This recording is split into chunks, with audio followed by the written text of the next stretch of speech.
ओम शांति।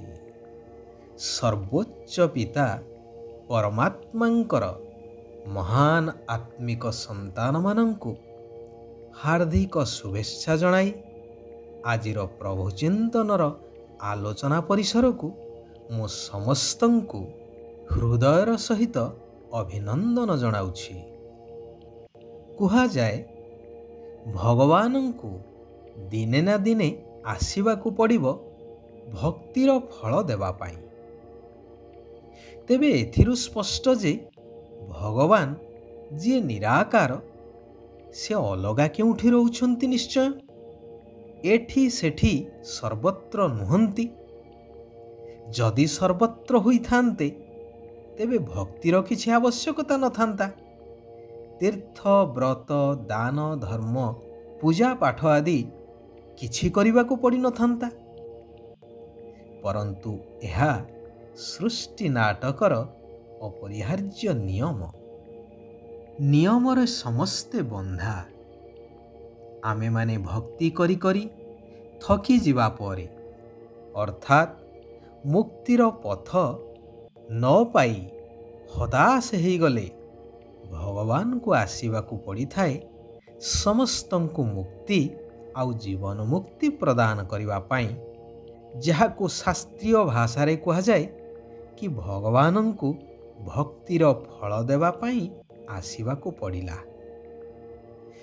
अविनाशी सृष्टि नाटकर नियम अनुसारे अधा कल्प भक्ति एवं अधा कल्प ज्ञानर पाठ चलिबो।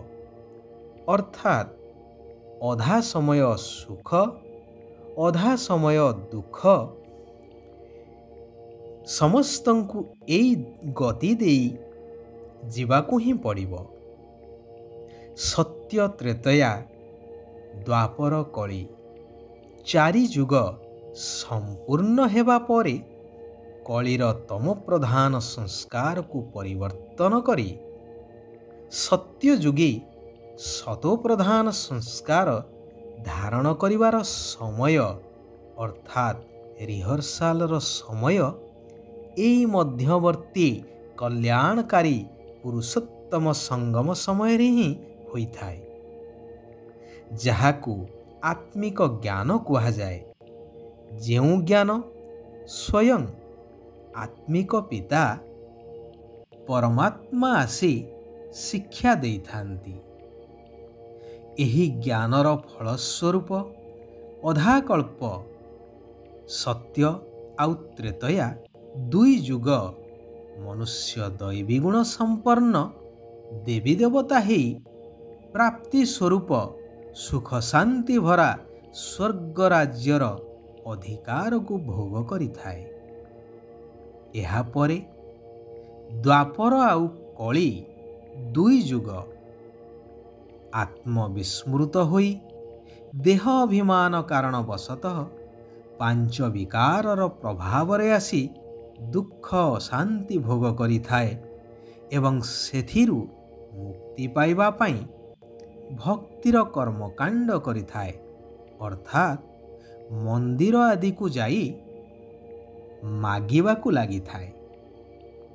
एबे भगवान आसी पुनः स्मृति देउछंती कि मीठा आत्मिक संतानगण तुमे माने देवी देवता कुलर अट।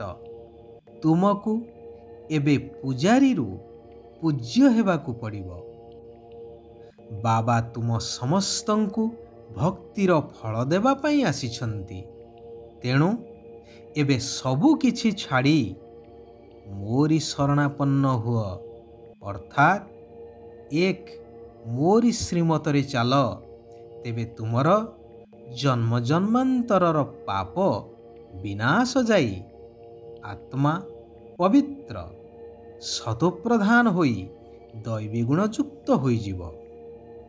सेथिपाई देह सहित देहर सबु संबंध गुड़िकरु ममत्व तुटाई निमित्त होई सबु किछि संभालिबार अछि। साक्षी द्रष्टा होई प्रत्येकंकर अभिनय को देखि चलिबा दरकार। ତେବେ ଏଥିରୁ ମମତ୍ୱ ତୁଟେଇବାର ସହଜ ବିଧି ହେଉଛି ମୋର ତ ଏକମାତ୍ର ଶିବ ବାବା, ଦ୍ୱିତୀୟ କେହି ନୁହେଁ, ଏହି ପାଠକୁ ପକ୍କା କରିବା। ଶିବ ବାବା କହୁଛନ୍ତି, ଭକ୍ତିରେ ମଧ୍ୟ କହୁଥିଲ କି ବାବା, ଆପଣ ଯେବେ ଆସିବେ ତେବେ ମୁଁ ସବୁ ସଙ୍ଗ ଛାଡ଼ି ଆପଣଙ୍କ ସହିତ ସମ୍ବନ୍ଧ ରଖିବି। ତେଣୁ ଏବେ ମୁଁ କହୁଛି କି ତୁମେ ଦେହ ସହିତ ସବୁ ସମ୍ବନ୍ଧକୁ ବୁଦ୍ଧିରୁ ତ୍ୟାଗ କରି ନିଜକୁ ବିନ୍ଦୁ ଆତ୍ମା ଶରୀରଠାରୁ ଅଲଗା ଅନୁଭବ କର। ବିନ୍ଦୁ ପିତାଙ୍କୁ ମନେ ପକାଅ। ଏହି ପୁରୁଣା ଶରୀରଠାରୁ ମଧ୍ୟ ବୁଦ୍ଧି ତୁଟେଇ ଦିଅ। କିନ୍ତୁ ଏଥିରେ ହିଁ ପରିଶ୍ରମ କରିବାକୁ ପଡ଼ିବ। କାରଣ ଅନେକ ଜନ୍ମ ହେଲା ଆତ୍ମବିସ୍ମୃତ ହୋଇ ଜନ୍ମ ମରଣ ଚକ୍ରରେ ଆସି ଆସି ଦେହର ବନ୍ଧନରେ ଏପରି ଛନ୍ଦି ହୋଇଯାଇଛ ଯେ ପ୍ରତ୍ୟେକ ମୁହୂର୍ତ୍ତରେ ବୁଦ୍ଧି ଦେହ ସର୍ବସ୍ୱ ହୋଇଯାଉଛି। ତେଣୁ ପରିଶ୍ରମ କରି ଏହାକୁ ଭୁଲିବାକୁ ପଡ଼ିବ। ଯେହେତୁ ଏହି ସବୁ କିଛିକୁ ଛାଡ଼ି ବର୍ତ୍ତମାନ ନିଜସ୍ୱ ଆତ୍ମିକ ଘର ଶାନ୍ତିଧାମକୁ ଆତ୍ମାକୁ ଫେରିବାକୁ ପଡ଼ିବ। ଏହି ପ୍ରତିଜ୍ଞାକୁ ପାଳନ କରିବା ପାଇଁ ସକାଳୁ ସକାଳୁ ଉଠି ନିଜ ସହିତ କଥା ହୁଅ ବା ବିଚାର କର। ଏବେ ଏହି ନାଟକ ଶେଷ ହେଉଛି। Attention please. କୁହାଯାଏ, ଯେପରି ଅନ୍ନ ସେପରି ମନ, ଅର୍ଥାତ୍ ମନ ଉପରେ ଖାଦ୍ୟର ପ୍ରଭାବ ରହିଥାଏ। ତେଣୁ ଭୋଜନ ପ୍ରସ୍ତୁତ କରିବା ଏବଂ ଭୋଜନ ଖାଇବା ସମୟରେ ଯୋଗଯୁକ୍ତ ଅବସ୍ଥାରେ ଅର୍ଥାତ୍ ଆତ୍ମିକ ସ୍ଥିତିରେ ରହି ପରମାତ୍ମାଙ୍କ ସ୍ମୃତିରେ ଏହି କାର୍ଯ୍ୟ ସମ୍ପାଦନ କରିବା ଆବଶ୍ୟକ। ବ୍ୟର୍ଥ ବାର୍ତ୍ତାଳାପ କରିବା ଅନୁଚିତ। ଶିବ ବାବା କହୁଛନ୍ତି, ଯେହେତୁ ବର୍ତ୍ତମାନ ଘର ବାହୁଡ଼ା ସମୟ, ତେଣୁ ଯୋଗ ବଳ ଦ୍ୱାରା ପାପର ଖାତାକୁ ଯୁକ୍ତ କରିବାକୁ ହେବ। ଦିନରେ ଶରୀର ନିର୍ବାହ ଅର୍ଥେ କର୍ମ କର।